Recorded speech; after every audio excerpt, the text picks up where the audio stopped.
মানে এমনভাবে হচ্ছে নেওয়া যায় না। লাইক আমার পার্সপেক্টিভে একরকম যে আমার মনে হয় যে আমার মা বাবা আমার জন্য বেস্টটা বুঝে, and I think that so that's why হচ্ছে ওই মেয়েদের থেকে দূরে থাকা। তার মনে বলতেছেন আপনার কোনো ধরনের আত্মকেন্দ্রিক চাহিদা নাই, আত্মার একটা মানে মানসিক চাহিদা নাই যে আপনি উইলিং একটা মেয়ের সাথে প্রেম করেন? একটা বয়সের পরে না, যখন হচ্ছে আমি সেট আপ হয়ে গেছি, হ্যাঁ সিম্পল একটা কথা আপনারা বলি, তো আপনি অনেস্ট লাইভলি করতে চান যে আপনি বাবা মার কথা শুনে বাধ্যগত ছেলে এজ এন বিয়ের যখন পড়াশোনা শেষ হয়ে চাকরিজীবী হন বিয়ে করবেন, দ্যাট ম্যাটার। এখন জিনিসটা কেন আমি বিশ্বাস করি আমার পৃথিবীতে সবচেয়ে বেশি ভালোবাসা হচ্ছে আমার মা বাবা। কেন?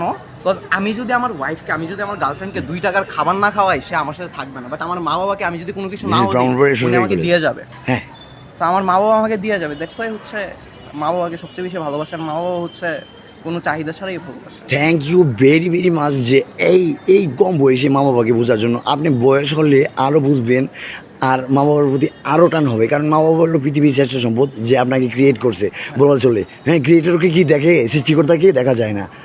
আপনি আপনার মায়ের গর্ভে 10 মাস 10 দিন থেকে আপনি মানে এখন পর্যন্ত লালন পালনই করে যাচ্ছে। দ্যাটস হোয়াই মা সর্বশ্রেষ্ঠ, তারপর বা আপনাকে কামাই করে সর্বপ্রকার হেল্প করে থাকে। This is the main because আমি আগেই কথা বলে ফেলেছি, কারণ সময় খুব সংক্ষিপ্ত, সবারই একটা পার্সোনাল লাইফ থাকে। আপনি গান শুনবেন বা বিনোদন করবেন, প্রত্যেকের একটা নিজস্ব ব্যাপারে আমি কেউ ইন্টারফেয়ার করতে চাই না।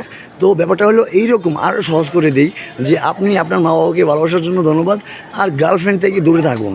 কজ অফ আপনাকে ছেঁকাও দিতে পারে, আবার বা আপনার একটা সময় ভালো না বাসতে পারে।